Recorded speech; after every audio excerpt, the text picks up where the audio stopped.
Subscribe to our channel and also press the bell icon to never miss an update from Kautilya's Fincast.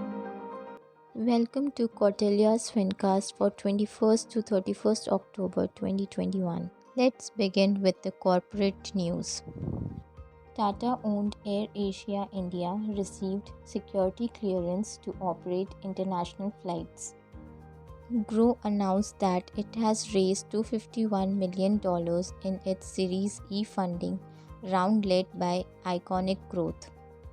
Information technology firm Zoho will invest Rs 50 to 100 crore and set up a company to focus on R&D in the manufacturing sector in the Congo region of Tamil Nadu.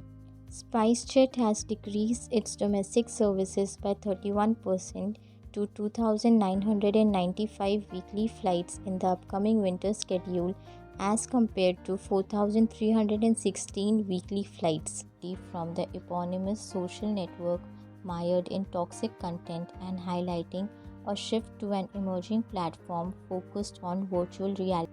Debt platform Cred Avenue, primarily catering to the firm's technology requirements, the center will house a 200 employee strong workforce by financial year 2022-23, accounting for close to 30% of Cred Avenues in India. Let's begin with the market news. SEBI has warned investment advisors to refrain from dealing in digital gold and other unregulated financial products.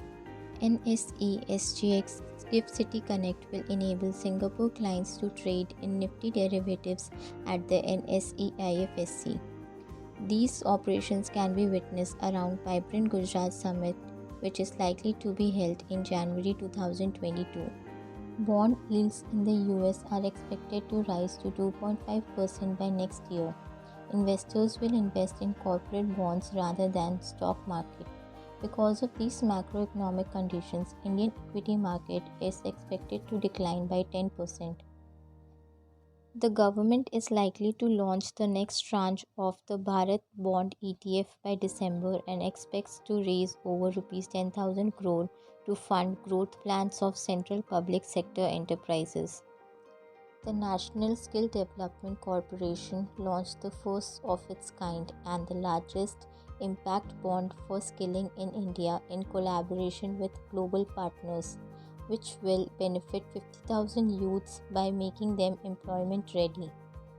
To standardize and bring a uniformity to the benchmarks of mutual fund schemes, SEBI on 27th October came out with a two-tiered structure for benchmarking certain categories of schemes.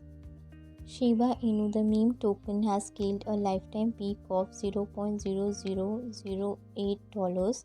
Its market cap is now hovering around the $50 billion mark, which makes it the seventh largest cryptocurrency based on market capitalization.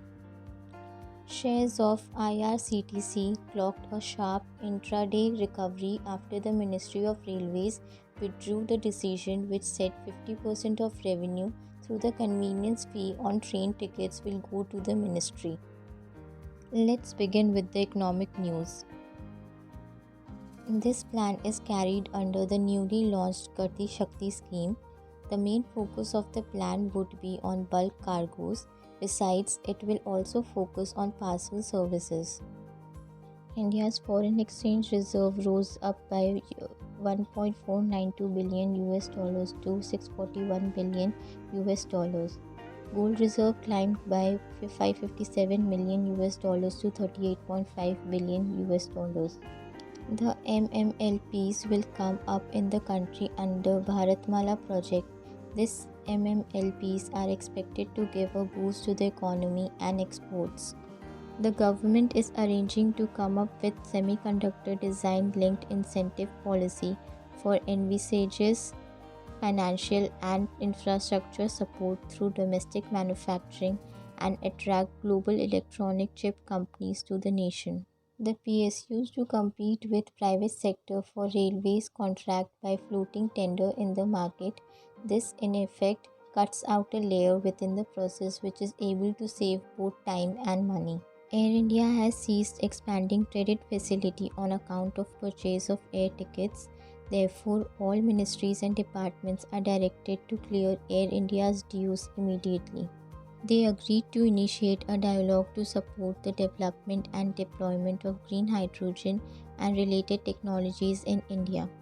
This Green Corridor project in India to capitalize on India's target to create and coordinate 450 gigawatts of renewable energy by 2030.